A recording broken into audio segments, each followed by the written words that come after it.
এই যে এই মুহূর্তে এই সরকার আসছে, এসে 6 মাসের মাথায় এই যে পে স্কেল দিচ্ছে।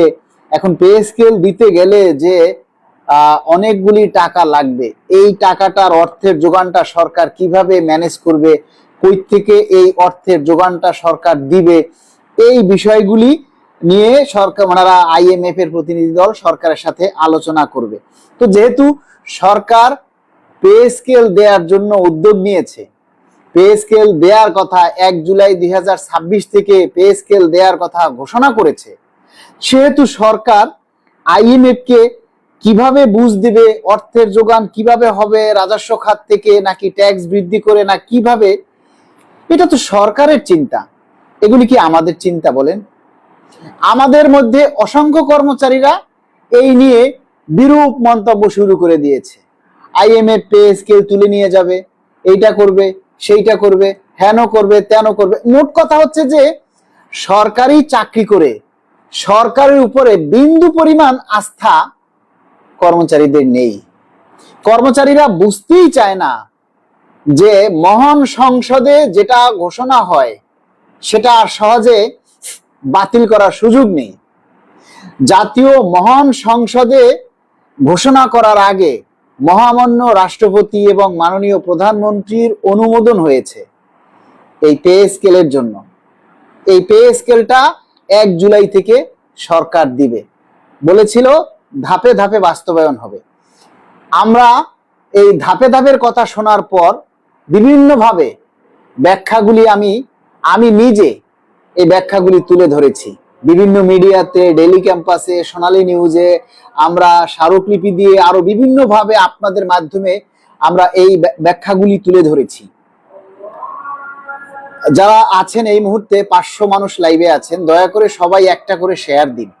ভাই, আপনাদের দাবির কথাগুলি তুলে ধরছি, আপনাদের দাবির কথাগুলি বলছি। আপনি যদি এটা শেয়ার করে প্রচার না করেন তাহলে কে করবে? তো আমরা বিভিন্নভাবে ব্যাখ্যা দিয়েছি, বিভিন্নভাবে সরকারের কাছে বুঝিয়েছি যে 50% বা 60% হিসেবে যদি বেসিক ভেঙে ভেঙে পে স্কেল দেয়া হয় তাহলে আইবাস সিস্টেমে বিশাল একটা জটিলতা তৈরি হবে। আমার এই কথাগুলি কেউ কি শুনেছিলেন? আপনারা যারা আমার ভিডিওগুলি দেখেন, আমার আপডেট দেখেন বা আমার পেজকে ফলো করেন, তারা অবশ্যই এই কথাগুলি শুনেছেন যে আমি এই ব্যাখ্যাগুলি তুলে ধরেছিলাম যে বেসিক ভেঙে পে স্কেল দিলে 3টি সমস্যা দেখা দিবে। সেই ভিডিওগুলি আপনারা টেনে টেনে দেখেন যে 3টা সমস্যা দেখা দিবে। 3টা সমস্যা কি কি? প্রথমত, আইবাসে সমস্যা দেখা দিবে যে আইবাসে বেসিক ভেঙে দিতে গেলে পুরো আইবাস সিস্টেমকে 2 বার চেঞ্জ করতে হবে। অর্থাৎ আপনি প্রথমবারে 50% দিবেন, তখন আপনাকে আইবাস চেঞ্জ করতে হবে। আবার যখন সেটাকে 100% নিয়ে আসবেন তখন আবার আইবাসকে চেঞ্জ করতে হবে। এরপরে 2 নম্বরে হচ্ছে, আপনি যদি 50% ভেঙে দেন তাহলে আপনি কি ফিক্সেশন কয়বারে করবেন? একবারে করবেন নাকি 2 বারে করবেন? তারপরে হচ্ছে 3 নম্বর সমস্যা হচ্ছে, যারা 1 জুলাইতে পিআরএল যাদের শেষ, যাদের ফাইনাল সেটেলমেন্ট দিয়ে একবারে বিদায় করতে হবে, তাদেরকে আপনি কয়ভাবে বিদায় করবেন? তাদেরকে আপনি ভেঙে বা পার্সেন্টেজ আকারে আপনি দিতে পারবেন কিনা? এই যে সমস্যাগুলি আমি তুলে ধরেছিলাম, আপনাদের মনে আছে কিনা আমি জানি না। সুতরাং সরকার কিন্তু এখন টাকা না থাকলেও ধার করে হলেও ওই আইবাস সিস্টেমকে ঠিক রাখার জন্য আমাদের 100% মূল বেতন সরকারকে একবারেই দিতে হবে। এবং সেই ক্ষেত্রে হয়তো সরকার ভিন্ন পলিসি নিতে পারে। সেই পলিসিগুলোও আমরা সরকারকে তুলে ধরেছিলাম যে যেহেতু আমরা দেশের নাগরিক, দেশের প্রতি, রাষ্ট্রের প্রতি আমাদেরও একটা দায়বদ্ধতা আছে, আমাদেরও দায়িত্ব আছে। তাই আমরা প্রস্তাব দিয়েছিলাম যে মূল বেতনকে প্রয়োজনে 2 ভাবে ভাগ করে দিন। প্রথম ধাপে বাড়ি ভাড়া, দ্বিতীয় ধাপে অন্যান্য ভাতা দিন, কিন্তু মূল বেতন আমরা একবারেই চাই। আমি ভাই জোরে কথা বলতে পারতেছি না, জোরে কথা বললে আমার পিছনের এই অংশে রক্ত জমাট বেঁধে একটা চাপ সৃষ্টি করে, যেটা আমার জন্য খুব কষ্ট হয়। আমি এইটা নিয়ে খুব দুশ্চিন্তায় আছি।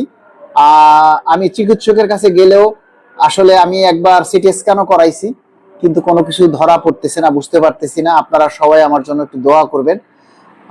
আচ্ছা, যাই হোক, যেটা বলতেছিলাম, এখন হঠাৎ করে বিভিন্ন মিডিয়া আজকে দেখলাম যে রেশন ভাতার বিষয়টা সামনে নিয়ে আসছে। আপনারা এই রেশন ভাতার ফাঁদে কেউ পা দিয়েন না। আপনারা সবাই মিলে শুধু ওই দাবিটাই করেন, আমরা দ্রুত সময়ের মধ্যে পে স্কেলের গেজেট চাই। দ্রুত সময়ের মধ্যে আমরা পে স্কেলের গেজেট চাই। রেশন দিলে দিল, না দিলে নাই, কিন্তু আগে পে স্কেলটা নিয়ে নিন। রেশন ভাতাকে আপনারা এই মুহূর্তে সামনে টাইনা আইনেন না। যারা মিডিয়ারা যা বলে বলুক, ওরা হলো ব্যবসায়িক।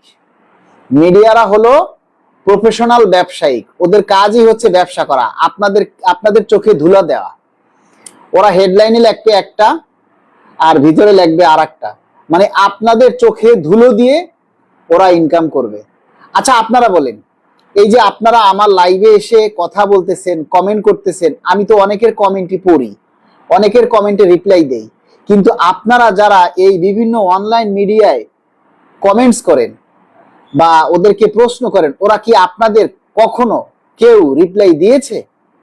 আপনারা যে হাজার হাজার মানুষ এই অনলাইন মিডিয়ার নিউজগুলোতে আপনারা কমেন্টস করেন, মন্তব্য করেন, ওরা কখনো আপনাদেরকে রিপ্লাই দিয়েছে? দেয়নি। কারণ আপনি ওদেরকে গালি দেন নাকি ওদেরকে দোয়া করেন, ওরা ওই জিনিসগুলি দেখেই না। ওদের কাজ হচ্ছে ওরা এমন একটা টাইটেল লিখবে যে টাইটেল দেখে আপনার প্যাডের ভিতরে মোচড় দিয়ে উঠবে এবং আপনি কিছু একটা লিখতে বাধ্য হন, এমন একটা টাইটেল ওরা লিখবে।